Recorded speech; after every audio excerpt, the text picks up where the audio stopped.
while talking about better gaming experience, we always think to have a good gaming headphones. And at the price range of 5,000 Indian rupees or $60, there are a lot of headphones to choose from, right from HyperX's Cloud Stinger or the Razer Kraken X or the Logitech's G231 Prodigy headphones. But here we have Razer's Electra V2 USB gaming headphones, which is actually a 7.1 headphones. Here with us, we are going to review this particular headphones and see whether it beats against its competitors and is it worth for the money which we are paying. So hey guys, I'm Arnav here, back again with yet another video, and my channel is all about gaming and technology in general. So consider subscribing to my channel and clicking the bell icon so that you get all the notifications of our channel whenever we post any new videos. So now let's talk about the Razer Electra V2, and I'm going to review these headphones based on three major categories, which is build and design, where I'll be talking about how well this headphones is built with the materials which they've used, how efficiently have those materials have been used, and how is it in terms of the fit and usability, how durable it is, and everything else.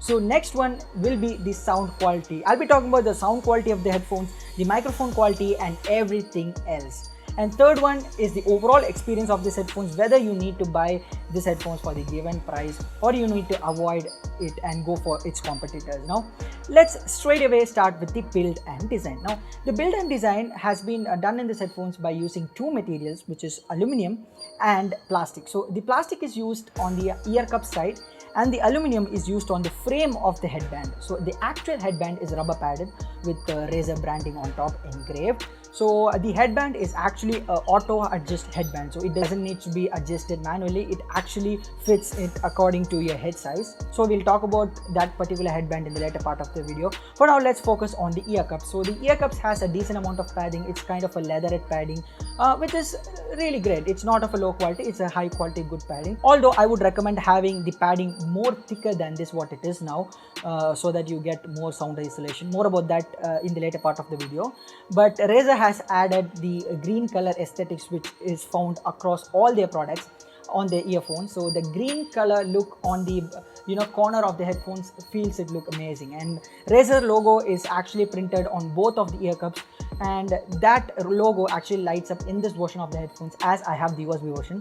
So you also have the 3.5mm version where the logo doesn't light up. So only the USB version of the headphones does have the logo lit up, and it does not have any support for Razer Chroma and all of those. So it lights up in Razer's own green color. Now the ear cups has a slight swivel, which is helpful for adjusting our ears according to the ear cups. So yeah, that light swivel mechanism is really great. You can't tilt the headphones completely, but yeah, it has got a light swivel to adjust our ear canals according to the ear cups, which is really great. And let's talk about the cable. Well, the cable is not braided, but actually of a high quality rubber material cable. So I've used many cables in the past which are not braided. They usually are really flimsy and really of low quality, but this is the first time I'm seeing a very high quality not braided cable which is of a rubbery material, and I feel it's really awesome. The color of the cable is green, like they do in most of their Razer products. So yeah, the USB is not gold plated, so you can't expect that extra quality, but still the USB holder is actually having a Razer logo engraved on it, so it adds on to the look and feel. Now let's talk about the comfort, because it is based on the build and design, right? So Razer has gone with the square shaped design rather than choosing the round shaped design, which is actually pretty much the market standard for comfort. But this particular square design has a lot of problems, especially in terms of comfort. The clamping force of these headphones is too much that we can get headache while using these headphones for at least an hour. So I won't recommend these headphones for good, comfortable, long hours of gaming, as it has a lot of clamping force in the middle part of your head as well as the back portion of your ears. So that is pretty much a con in its build and design. The choice of design that they have made, the auto adjust headbands, the squarey design, these are the problems that have caused this uncomfortableness. And I think Razer, if you are hearing this, you please stick on with the rounder design which you do in your Kraken series. So the overall build and design is really great, and I just forgot to mention about the mic. Yes, there is a small port in the left ear cup to attach the mic. So Razer has given the detachable microphone with this, and that microphone is pretty much bendable in any direction. It has a good metal framing, and if you don't want to use that mic, they have given a rubber washer. You can close that particular 3.5mm hole with that rubber washer so that you can use any external microphones. Now let's talk about the audio quality, shall we? So what I noticed in this headphones out of the box is that it underemphasizes the bass. Yes, so it starts rattling while going below 200 Hz, which is pretty much weird considering its competitors, because gaming headphones usually highlight the bass, especially while playing games which has a lot of explosions, a lot of shooting and stuff. It actually highlights the bass, but for some reason this headphones underemphasizes the bass. But as it had the support for Razer Synapse 2.0, I just could use the bass booster feature so that it can, actually highlight the lower frequencies of the bass and give a decent bass output. So if you are buying these headphones, I would recommend you to buy the USB version, as it has access to Razer Synapse 2.0 and the 7.1 surround sound. So this headphones actually underemphasizes the bass. And talking about the highs and mids, it actually manages to perfect it. And what I love about these earphones is that it actually highlights the lower frequencies of sound, which is helpful for finding the enemy's direction. And especially while using the 7.1 directional sound, I could easily find where the enemy is actually hiding, from where he's coming, and so on. So yeah, the enemy spotting with these headphones, that too in the 7.1 surround sound, is really great, but it actually underemphasizes the bass, which we need in a gaming headphone. So that is what I found. And talking about the mic quality, the mic quality is pretty decent, not excellent like they offer in their Kraken X series, but still it gets the job done while talking to your friends through Discord or in-game chat or something like that. So yeah, the audio quality is pretty much good for gaming, but as I said, it underemphasizes the bass. So I think if you are a bassy lovey person, don't go for these headphones. Now let's talk about the overall experience of these headphones. Is it worth for the price that you have paid or I have paid? So I bought these headphones for 4,250 from an offline retailer, and for some reason he had the 3.5mm version priced higher than this, which is costing around 4,750.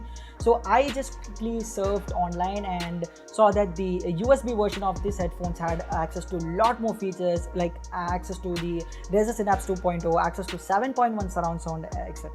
So I just thought to grab this headphones. And if you're a person who are planning to buy a gaming headphones under 5,000 rupees and looking for good comfort, long hours of gaming and lightweight, you can go for Razer's Kraken X, which is more cheaper than this and has an access to a lot of Razer's feature, and it is even Discord certified. But if you are getting this headphones for lesser price than the Kraken X, and I would recommend going for these headphones, as yes, it has a con regarding the uncomfortableness, but I guess you get used to it. It might be that my head is bigger than yours, so that I felt the uncomfortableness. But overall, this headphones actually helps me to find that enemies, and it is way more better than the headphones which I had previously, which is from a brand called Red Gear, which is called as Red Gear Dagger. And I could find a significant increase in my performance in games like PUBG or Valorant or CSGO. So I would recommend this headphones if you're getting it for a very cheaper price. That too, buy only the USB version of this. Don't go for the 3.5mm version, so that you won't get access to 2.0 Razer Synapse software. So if you're buying these headphones, go for the USB one. And overall, if you ask me a rating out of 10, I would give it around 7 out of 10, because there is a significant uncomfortableness felt in the build and design, and there is also a lack of bass. So I would give it a 7 out of 10 if you ask me a rating for 10. So yeah, if you like this video, do consider smashing the like button, subscribe to our channel and click the bell icon so that you get all the notifications whenever I post any new video. So my channel is all about gaming and technology in general.